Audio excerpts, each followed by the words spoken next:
Hi friends, welcome back to my channel. ఇవాళ వీడియోలో మనము ఇన్సూరెన్స్ కాంట్రాక్ట్కి బ్యాక్ బోన్ అయిన కొన్ని ప్రిన్సిపల్స్ గురించి తెలుసుకుందామండి. ఈ ప్రిన్సిపల్స్ అనేది మనం ఎప్పుడైనా సరే ఒక ఇన్సూరెన్స్ పాలసీ తీసుకుంటున్నామంటే, లైక్ హెల్త్ ఇన్సూరెన్స్ అయినా సరే, లైఫ్ ఇన్సూరెన్స్ అయినా, మోటార్ ఇన్సూరెన్స్ అయినా, ప్రాపర్టీ అయినా సరే, ఏదైనా సరే ఇన్సూరెన్స్ తీసుకుంటున్నాము అంటే కొన్ని సెట్ అయిన లీగల్ అండ్ మోరల్ రూల్స్ అనేది మనం ఫాలో అవ్వాల్సి ఉంటుంది. అంటే మనమే కాదు, ఎవరైతే పాలసీ తీసుకున్న వ్యక్తితో పాటు ఏ కంపెనీ అయితే పాలసీ ఇస్తుందో ఆ కంపెనీ, ఇన్సూరెన్స్ కంపెనీ కూడా వీటిని ఖచ్చితంగా ఫాలో అవ్వాలండి. ఈ రూల్స్ ఏంటి అంటే మనకి fairness, trust and transparency maintain చేయడం కోసం ఇన్సూరెన్స్ కాంట్రాక్ట్లో ఈ రూల్స్ అనేది ఖచ్చితంగా ఫాలో అవ్వాల్సి ఉంటుందండి. ఆ రూల్స్ని మనం ఏమంటామంటే ప్రిన్సిపల్స్ ఆఫ్ ఇన్సూరెన్స్ అంటారు. సో ఈ రూల్స్ అనేది మన ఎంటైర్ ఇన్సూరెన్స్ కాంట్రాక్ట్కి ఒక బ్యాక్ బోన్ లాంటివండి. వితౌట్ ఈ రూల్స్ అనేది ఇన్సూరెన్స్ అనేది ఎగ్జిస్ట్ అవ్వదు. ఓకేనా? అలాంటి చాలా పాపులర్ అయిన రూల్స్ గురించి ఇప్పుడు మనం తెలుసుకుందామండి. Principles of insurance. మనకి జనరల్గా ఇన్సూరెన్స్ అనేది ఒక ఇండియన్ యాక్ట్, కాంట్రాక్ట్ యాక్ట్ 1872 ప్రకారం ఇది ఒక కాంట్రాక్ట్. సో ఈ కాంట్రాక్ట్ కాబట్టి ఇండియన్ కాంట్రాక్ట్ యాక్ట్లో ఏమేమి రూల్స్ ఉన్నాయో అవన్నీ ఖచ్చితంగా ఇన్సూరెన్స్ కాంట్రాక్ట్ అనేది ఫాలో అవ్వాల్సిందే అండి. అది కాకుండా ఇన్సూరెన్స్ అనేది ఒక స్పెషల్ టైప్ ఆఫ్ కాంట్రాక్ట్ కాబట్టి దీనికి కొన్ని స్పెషల్ ప్రిన్సిపల్స్ ఉన్నాయి. అదర్ దాన్ ఇండియన్ కాంట్రాక్ట్ యాక్ట్లో ఉన్న రూల్సే కాకుండా అడిషనల్గా కొన్ని రూల్స్ అనేది ఫాలో అవ్వాలండి. సో వీటిని మనమే ఇన్సూరెన్స్ పాయింట్ ఆఫ్ వ్యూలో ప్రిన్సిపల్స్ ఆఫ్ ఇన్సూరెన్స్ అంటాము. టోటల్గా వచ్చేసి 7 ప్రిన్సిపల్స్ అనేది ఉన్నాయండి. ఈ 7 ప్రిన్సిపల్స్ ఏంటి, ఇవి మనకి రియల్ లైఫ్లో ఎలా అప్లై అవుతాయి, సో ఈ 7 ప్రిన్సిపల్స్ గురించి డీటెయిల్డ్గా మనం 1 by 1 తెలుసుకుందాం. Let start our session. First and foremost principle వచ్చేసి, అసలు మన ఇన్సూరెన్స్ కాంట్రాక్ట్ అనేది ఎగ్జిస్ట్ అవ్వాలంటే ఫస్ట్ ఏంటంటే ట్రస్ట్ అనేది ఉండాలి. ఎవరికి మధ్య అంటే పాలసీ హోల్డర్కి నెక్స్ట్ ఇన్సూరెన్స్ కంపెనీకి మధ్య ట్రస్ట్ అనేది ఉండాలి. ఇప్పుడు ఇన్సూరెన్స్ కంపెనీ పాలసీ హోల్డర్కి ఏం చేస్తుందంటే పాలసీ ఇస్తుంది కదా, ఇస్తుందంటే ఎలా బేస్ చేసుకొని మన గురించి ఏమైనా బ్యాక్గ్రౌండ్ సెర్చ్ చేస్తుందా? లేదు. మనం ఏవైతే తన ప్రపోజల్ ఫామ్లో ఫిల్ చేసి ఇస్తామో, నీకున్న హెల్త్ ఇష్యూస్ కానీ, మీ ఫ్యామిలీకి ఉన్న వారసత్వంగా వచ్చే ప్రాబ్లమ్స్ కానీ, సో ఇలాంటి ఏమన్నా ఉన్నాయా లేవా అని మీరు ప్రపోజల్ ఫామ్లో ఫిల్ చేసి వాళ్ళు ఇస్తే మీరు చెప్పింది నిజము అని నమ్మేసి ఇన్సూరెన్స్ కంపెనీ ఏం చేస్తుంది అంటే పాలసీ మీకు అనేది ఇవ్వడం జరుగుతుంది. సేమ్ అదేవిధంగా ఈ ఇన్సూరెన్స్ పాలసీ పాయింట్ ఆఫ్ వ్యూలో కాకుండా ఇప్పుడు మన పాయింట్ ఆఫ్ వ్యూలో చూసుకున్నట్టయితే, ఇప్పుడు మనం పాలసీ తీసుకుంటున్నాం, ఇన్సూరెన్స్ కంపెనీ ఏం చెప్పుద్ది, నీకు ఇంత చెల్లిస్తున్నాను సో అని కొన్ని టర్మ్స్ అండ్ కండిషన్స్ చెప్పి మనకు అనేది పాలసీ ఇవ్వడం జరుగుతుంది. మనమేమనుకుంటాం, సరే పాలసీ ఇస్తుంది అంటే ఇన్సూరెన్స్ కంపెనీ ఖచ్చితంగా ఫ్యూచర్లో నాకు ఏదైనా లాస్ అయితే పే చేయడానికి పాసిబిలిటీ ఉంది అని మనం నమ్మి పాలసీ తీసుకుంటున్నాం కదా. సో ఇక్కడ ఇద్దరు అనేది నిజం చెప్తున్నారా, ఎగ్జిక్యూట్ చేస్తారా కాంట్రాక్ట్ అనేది సెకండరీ. ఫస్ట్ అయితే ఇద్దరు కలిసి నమ్ముతున్నారు ఒకరినొకరు కదా. ఈ ఒకరినొకరు నమ్మడం వల్లే ఈ కాంట్రాక్ట్లోకి ఎంటర్ అవ్వడానికి వీలైంది.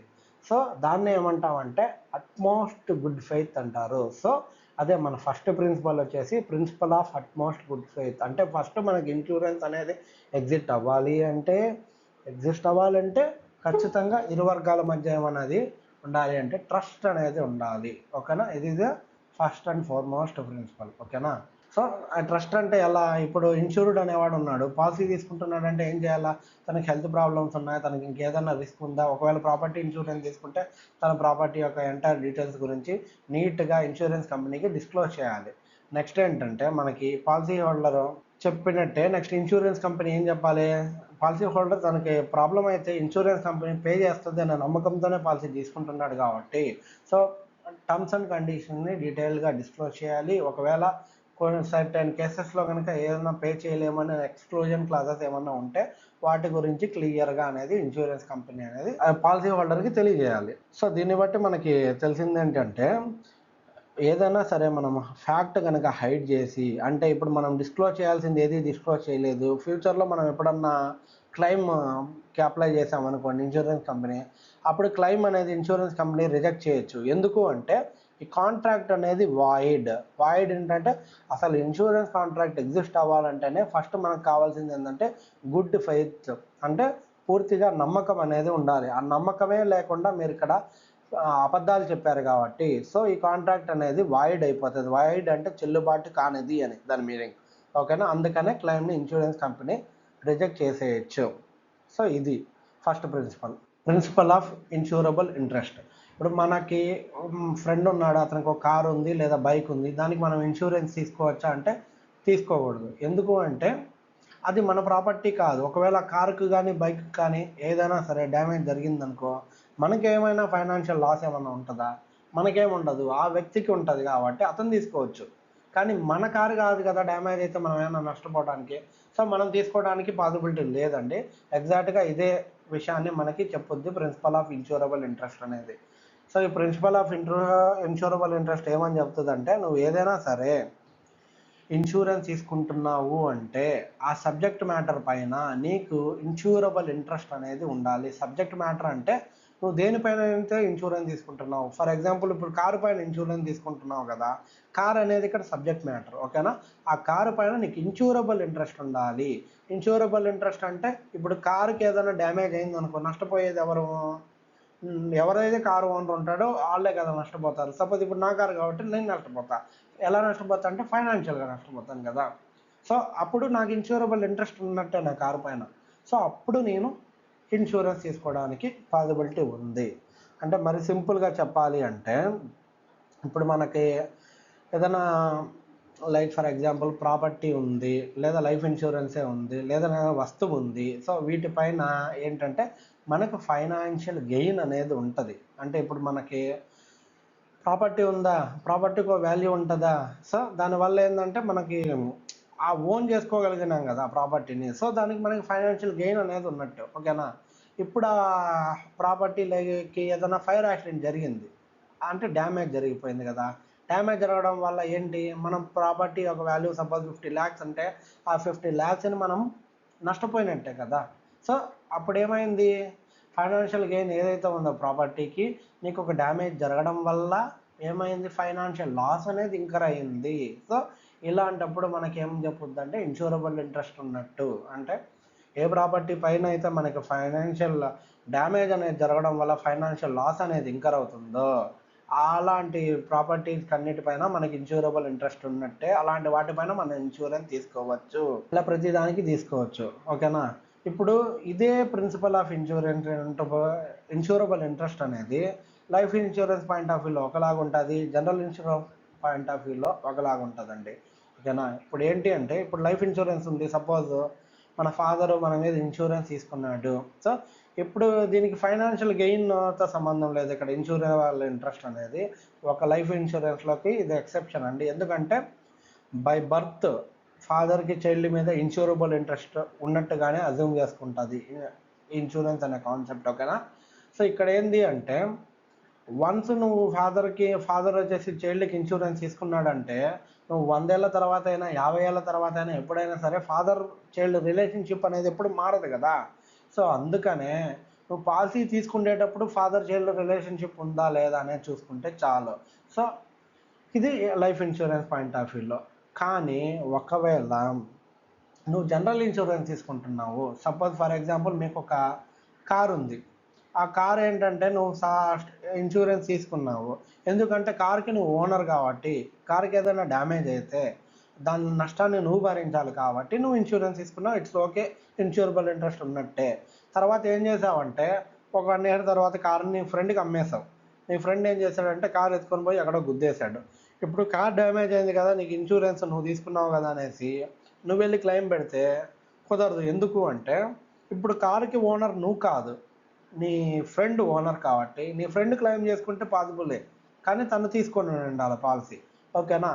కాబట్టి ఇప్పుడు ప్రిన్సిపల్ ఆఫ్ ఇన్సూరెన్స్ ట్రస్ట్ ఏమని చెప్పుద్దంటే, జనరల్ ఇన్సూరెన్స్ కేసెస్లో ఏంది అంటే నీకు ఇన్సూరబుల్ ఇంట్రెస్ట్ అనేది పాలసీ తీసుకున్నప్పుడే కాదు, క్లెయిమ్ ఎప్పుడైతే నువ్వు చేస్తావో, క్లెయిమ్ ఎప్పుడు చేస్తావో ఆ టైంలో కూడా ఖచ్చితంగా నీకు ఇన్సూరబుల్ ఇంట్రెస్ట్ ఉండాలి. అంటే కార్కు నువ్వు ఓన్ చేసుకున్నప్పుడే, పాలసీ తీసుకునేటప్పుడు ఓనర్ అయితే సరిపోదు, క్లెయిమ్ పెట్టేటప్పుడు కూడా నువ్వు ఓనర్ అయి ఉండాలి. అది మన ప్రిన్సిపల్ ఆఫ్ ఇన్సూరెన్స్ యొక్క బేసిక్ రూల్. నెక్స్ట్ వచ్చేసి ప్రిన్సిపల్ ఆఫ్ ఇండెమ్నిటీ. ఇమాజిన్ మన దగ్గర 1,00,000 రూపాయల బైక్ ఉంది, దాన్ని ఎవరో కొట్టేశారు. సో ఇప్పుడు ఏం చేసామంటే మనం ఇన్సూరెన్స్ కంపెనీని అప్రోచ్ అయ్యాము. ఇన్సూరెన్స్ కంపెనీ మనకు ఒక 2 lakhs ఇచ్చింది అనుకో, మనం బైక్ కొన్నప్పుడు 2 lakhs అనుకున్నాము, సో ఇచ్చింది అనుకోండి, అప్పుడేంటి దీన్ని ఇన్సూరెన్స్ అంటామంటే అనమండి, దాన్ని బిజినెస్ అంటాము. మనకు ప్రాఫిట్ వచ్చిందని అంటే 1,00,000 రూపాయల బైక్ నువ్వు పోగొట్టుకుంటే నీకు 2,00,000 ఇన్సూరెన్స్ కంపెనీ వచ్చింది, ఆ డబ్బులు ఇచ్చిందంటే అది బిజినెస్ ప్రాఫిట్ అనుకుంటాం, ఇన్సూరెన్స్ అనము. అదే మనకి ప్రిన్సిపల్ ఆఫ్ ఇండెమ్నిటీ చెప్పేది ఏంటి అంటే, మనకి ఫస్ట్ ఇన్సూరెన్స్ యొక్క మెయిన్ రోల్ ఏంటి అంటే యాక్చువల్ లాస్ ఏదైతే ఇంకర్ అవుతామో దాన్ని మాత్రమే కవర్ చేయడము మెయిన్ ప్రిన్సిపల్ ఆఫ్ ఇన్సూరెన్స్కి. అంతేగాని ఇన్సూర్డ్ పాలసీని ఈ ఇన్సూరెన్స్ ద్వారా ఎటువంటి ప్రాఫిట్ పొందడానికి కాదు. ఒక సింపుల్గా చెప్పాలి అంటే మనకి ఇన్సూరెన్స్ కంపెనీ మనకి యాక్చువల్ లాస్ ఎంతైతే జరిగిందో దాన్ని మాత్రమే కవర్ చేస్తుంది, అంతేగాని మనకి ప్రాఫిట్ ఇవ్వడం కాదు దీని యొక్క ముఖ్య ఉద్దేశము. అంటే ఇన్సూరెన్స్ అనేది protection tool, not a money making tool. So purpose ఏంది మనకి ఇన్సూరెన్స్ యొక్క పర్పస్ ఏంది, to restore the insured to the same financial position as before the loss occurred. అంటే ఇప్పుడు ఈ లాస్ అనేది ఏదైతే జరిగిందో అది జరగకముందు నువ్వు ఏ పొజిషన్లో ఉన్నావో ఆ పొజిషన్కే తీసుకెళ్తుంది, కానీ అంతకంటే బెటర్ పొజిషన్లోకి నీకు తీసుకెళ్ళడానికి కుదరదు. అంటే నువ్వు 1,00,000 రూపాయలు ఉన్న బైక్ను పోగొట్టుకున్నావు కాబట్టి నీకు కాంపెన్సేషన్ 1,00,000 రూపాయల వరకే ఇవ్వడం జరుగుతుంది. అలా 1,00,000 రూపాయలు ఇవ్వగానే నువ్వు ఇదివరకు నీ ఏ ఫైనాన్షియల్ పొజిషన్లో ఉన్నావు అంటే 1,00,000 రూపాయలు బైక్ ఓన్ చేసుకునే పొజిషన్లో ఉన్నావు కాబట్టి అదే పొజిషన్కి చేర్చడమే ఇన్సూరెన్స్ యొక్క మెయిన్ ఉద్దేశం. ఓకేనా. సో ఇది ఎక్కడ అప్లికబుల్ అవుతుంది అంటే మెయిన్గా వచ్చేసి ఇది జనరల్ ఇన్సూరెన్స్లో అప్లికబుల్ అవుతుంది. అంటే జనరల్ ఇన్సూరెన్స్లో మాత్రమే ఎందుకు అప్లికబుల్ అవుతుంది, లైఫ్ ఇన్సూరెన్స్లో అప్లికబుల్ కాదు ఇది. ఓకేనా. ఎందుకు అంటే ఇప్పుడు ఒక కారు కొన్నాం మనము, 5,00,000 పడుతుంది కారు. సో కారుకి ఒక వాల్యూ అనేది మనం డిసైడ్ చేయగలుగుతాం, ఇది 5,00,000 10,00,000 అని. నెక్స్ట్ ఆ కారుకి యాక్సిడెంట్ జరిగింది అనుకోండి, ఒక 1,00,000 రూపాయలు ఏదైనా డ్యామేజ్ అయింది అనుకుంటే 1,00,000 రూపాయలని మనం ఎస్టిమేట్ చేయడానికి కుదురుతుంది. ఓకేనా.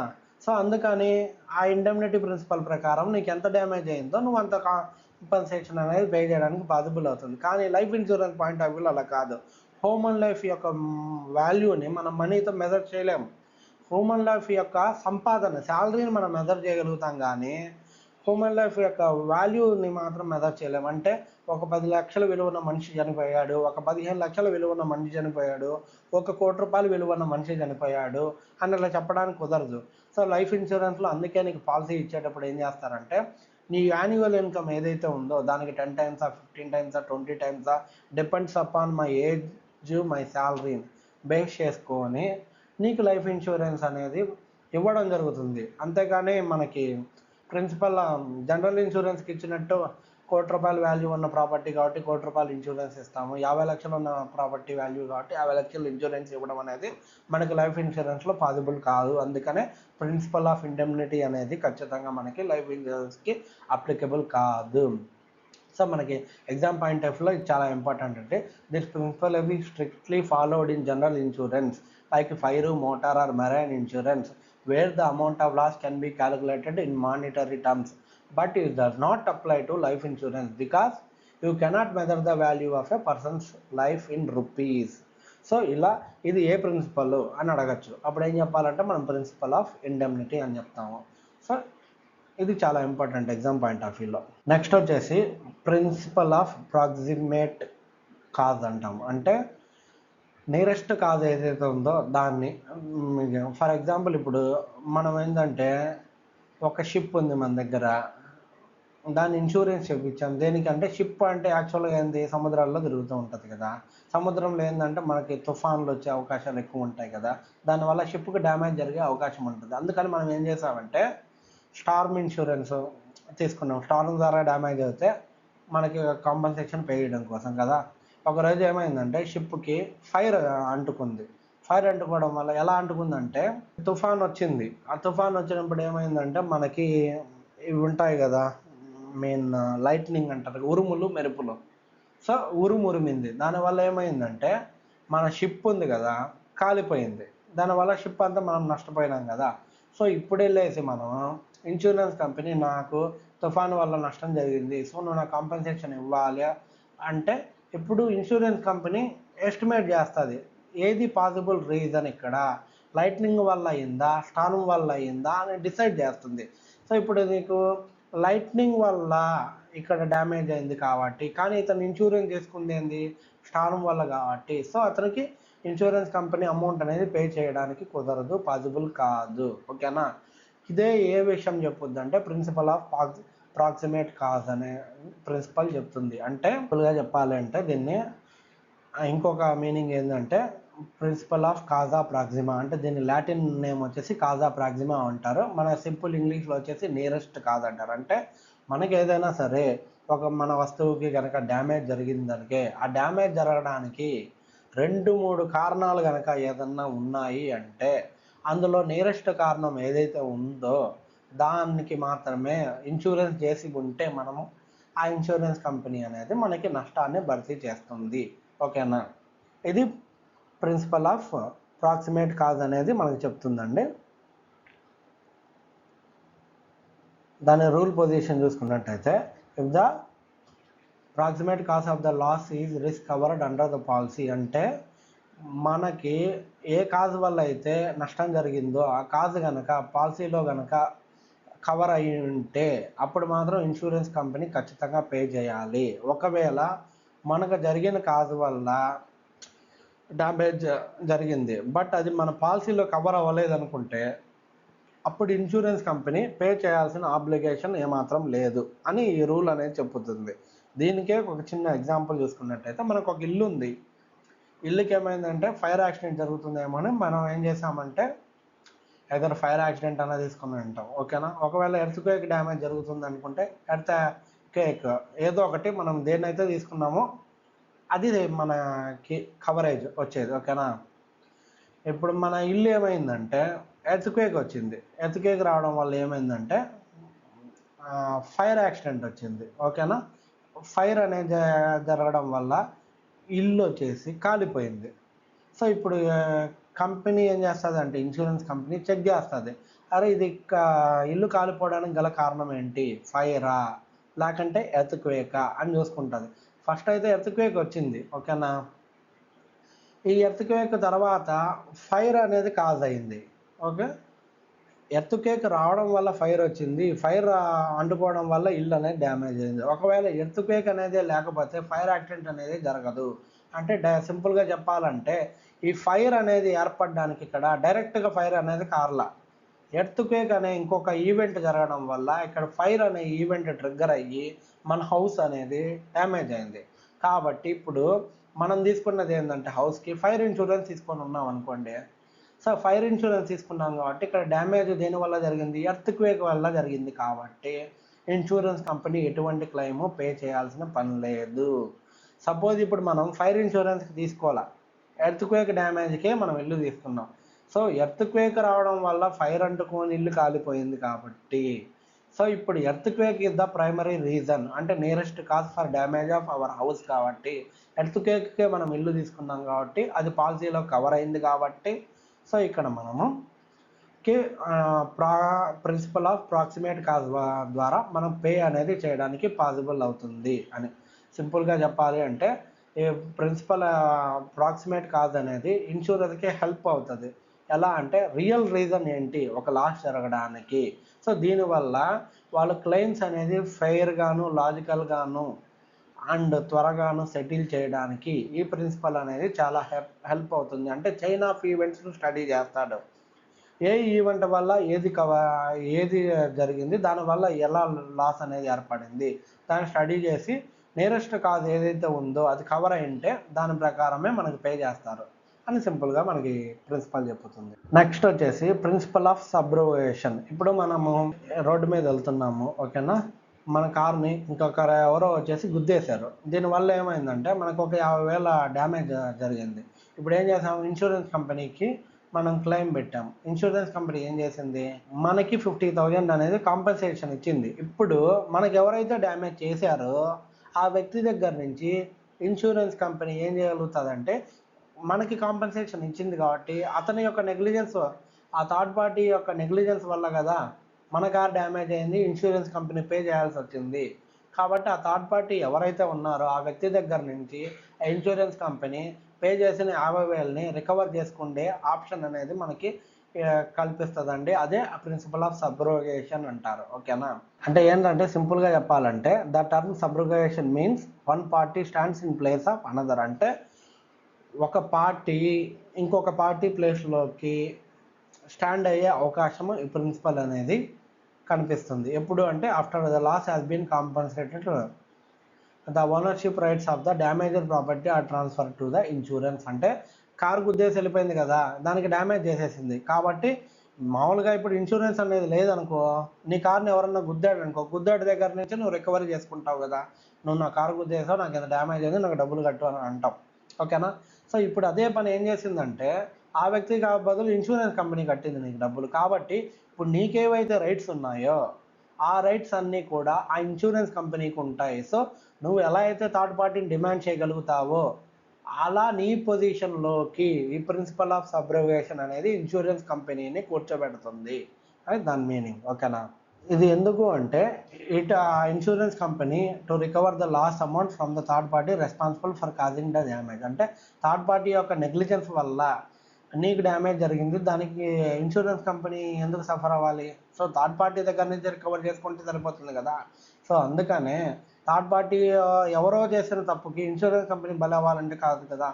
ఇప్పుడు నువ్వు వెళ్తూ నువ్వు గుద్దేశావు, సో నువ్వు దానికే పాలసీ తీసుకున్నావు కాబట్టి నువ్వు కవరేజ్ చేయొచ్చు.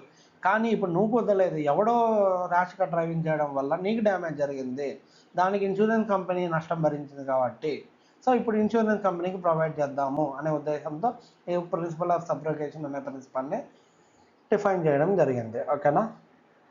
ఇప్పుడు వచ్చేసి ఎగ్జాంపుల్ చూసుకున్నట్టయితే ఇందాక చెప్పిన ఎగ్జాంపులే సేమ్. కారు అనేది damaged by another person and your insurance pay the repair, then your insurance company can later recover the amount from the faulty driver or their insurance company.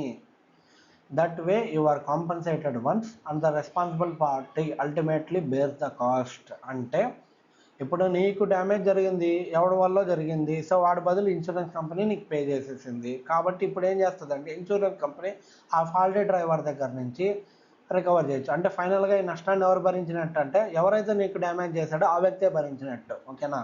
అది కాకపోతే ఇందులో ఏంటి అంటే నువ్వు ఆ వ్యక్తిని వెతుక్కొని వెళ్ళి నువ్వు అడుక్కొని చేయాల్సిన పని లేకుండా సింపుల్గా నువ్వు ఇన్సూరెన్స్ తీసుకున్నావు కాబట్టి ఇన్సూరెన్స్ కంపెనీ నీకు ఈజీగా అమౌంట్ పే చేసేది పాసిబిలిటీ ఇక్కడ ఏర్పడిచ్చింది. నెక్స్ట్ వచ్చేసి ప్రిన్సిపల్ ఆఫ్ కంట్రిబ్యూషన్. కంట్రిబ్యూషన్ అంటే ఒకరికి ఒకరు షేర్ చేయడం. అంటే ఇప్పుడు మీకు ఒక షాప్ ఉంది, ఆ షాప్ వచ్చేసి నువ్వు రెండు కంపెనీల దగ్గర ఫర్ ఎగ్జాంపుల్ కంపెనీ ఏ దగ్గర ఒక 2 లక్షలకి ఇన్సూరెన్స్ చేయించావు అండ్ కంపెనీ బి దగ్గర వచ్చేసి 3 లక్షల ఇన్సూరెన్స్ చేయించావు.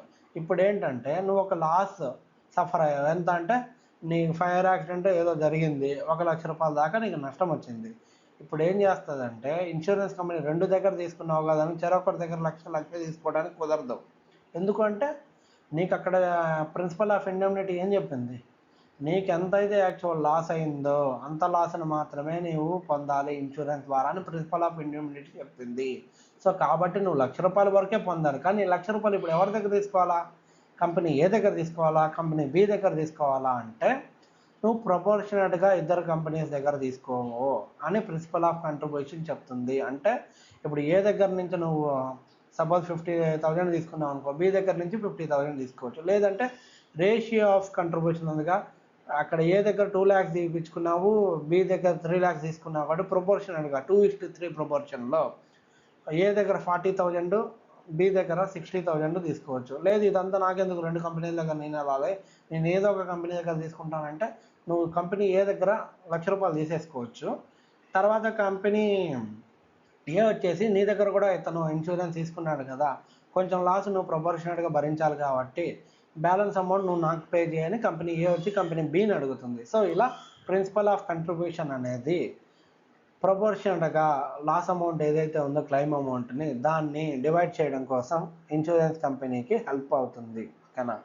ఇది ప్రిన్సిపల్ ఆఫ్ కంట్రిబ్యూషన్. దాని మీనింగ్ వచ్చేసి ఇక్కడ సింపుల్గా the principle of contribution applies when the insurer take more than one insurance policy. అంటే ఒక ఇన్సూరెన్స్ కంపెనీ దగ్గర కంటే కూడా ఎక్కువ పాలసీ తీసుకున్నాడు, అది కూడా సేమ్ సబ్జెక్ట్ మ్యాటర్ అయి ఉండాలి. అది గుర్తుపెట్టుకోండి ఇక్కడ. అంటే నువ్వు ఇక్కడ ఏ అనే కంపెనీ దగ్గర నీకు ఒక హౌస్ ఉంది, 2 హౌసులు ఎక్స్ వై అనే హౌసులు ఉన్నాయి. ఏ అనే కంపెనీ దగ్గర ఎక్స్ అనే హౌస్కి ఇన్సూరెన్స్ తీసుకున్నావు, బి అనే కంపెనీ దగ్గర వై అనే హౌస్కి ఇన్సూరెన్స్ చేసుకున్నాం అనుకో, ఈ రెండు డిఫరెంట్ సబ్జెక్ట్ మ్యాటర్స్. కాబట్టి ఇప్పుడు నీకు ప్రిన్సిపల్ ఆఫ్ కంట్రిబ్యూషన్ అనే ఒక రోల్ ఇక్కడ ఏమాత్రం లేదు. ఒకే హౌస్, సపోజ్ ఎక్స్ అనే హౌస్ దగ్గరే నువ్వు A and B and insurance దగ్గర కంపెనీ దగ్గర పాలసీ తీసుకున్నావు అనుకో, సేమ్ సబ్జెక్ట్ మ్యాటర్ కదా. సో అప్పుడు మాత్రమే ప్రిన్సిపల్ ఆఫ్ కంట్రిబ్యూషన్ అనేది అప్లై అవుతుంది. ఓకేనా.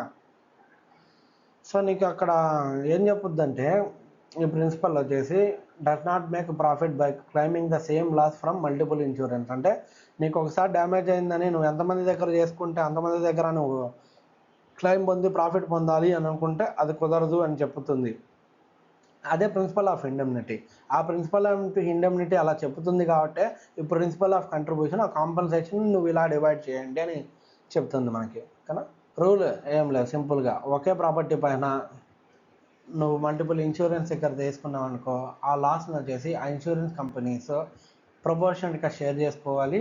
నీ కాంపన్సేషన్ని నీకు యాక్చువల్గా ఎంతైతే నష్టం వచ్చిందో అంతన్ని కాంపన్సేషన్గా చెల్లించాలి. Next principle of mitigation of loss. Mitigation అంటే రెడ్యూస్ చేయడము లేదా మినిమైజ్ చేయడం అండి. అంటే according to the principle of mitigation of loss, insured must take reasonable steps to minimise the loss or damage to the insured property after the incident occur. అంటే ఇప్పుడు ఏదైనా సరే యాక్సిడెంట్, సపోజ్ ఫైర్ యాక్సిడెంట్ జరిగింది, నీ factory కాలిపోతుందంటే నువ్వేం చేయాలా?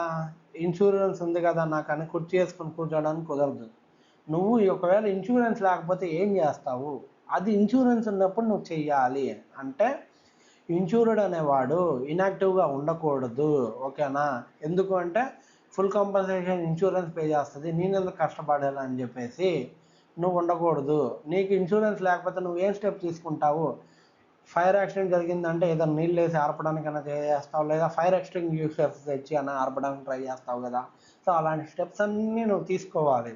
అలా తీసుకుంటేనే నువ్వు నీ ఎఫర్ట్ నువ్వు పెట్టావు, అయినప్పటికీ కూడా ఆ లాస్ని నువ్వు కంట్రోల్ చేయలేకపోయావు, అందుకనే ఇన్సూరెన్స్ కంపెనీని అప్రోచ్ అయ్యి కాంపన్సేషన్ పొందుతున్నావు అని ఈ ప్రిన్సిపల్ అనేది సేఫ్ గార్డ్ చేస్తుంది ఇన్సూరెన్స్ కంపెనీని. అన్ఎక్స్పెక్టెడ్గా అన్నెసెసరీ లాసెస్ అన్నీ మనం భరించాల్సిన పని లేదని. సో ఈ ప్రిన్సిపల్ యొక్క మెయిన్ పర్పస్ ఏంటి అంటే insured acts responsibility and in good faith and that insured is only protection as a protection not as a source of profit. అంటే ఈ ప్రిన్సిపల్ ఇన్సూర్డ్ రెస్పాన్సిబుల్గాను గుడ్ ఫెయిత్గాను యాక్ట్ చేసేలా చేస్తుంది. ఒకవేళ అతను అలా చేయలేదు అంటే అతని ఉద్దేశం ఏంటంటే ఇన్సూరెన్స్ని పొందడం కోసం కావాలని అతనే ఫైర్ యాక్సిడెంట్ చేశాడు అనే పాసిబిలిటీ కూడా ఉంటుంది. సో అదే ఉద్దేశంతో ఇన్సూరెన్స్ అనేది కేవలం ప్రొటెక్షన్ కోసమే. సో నీ పని నువ్వు చెయ్యి, నీ చేతుల్లో కానప్పుడు నీకు ఏదైనా లాస్ అయితే అప్పుడు మాత్రమే నీకు కాంపన్సేషన్ ఇస్తాడు అని ఈ ప్రిన్సిపల్ చెప్పడం జరుగుతుంది. Thank you for this session అండి. ఈ వీడియో కనుక మీకు నచ్చినట్టయితే please like, share and subscribe my channel. Next వీడియోతో మళ్ళీ కలుద్దాం.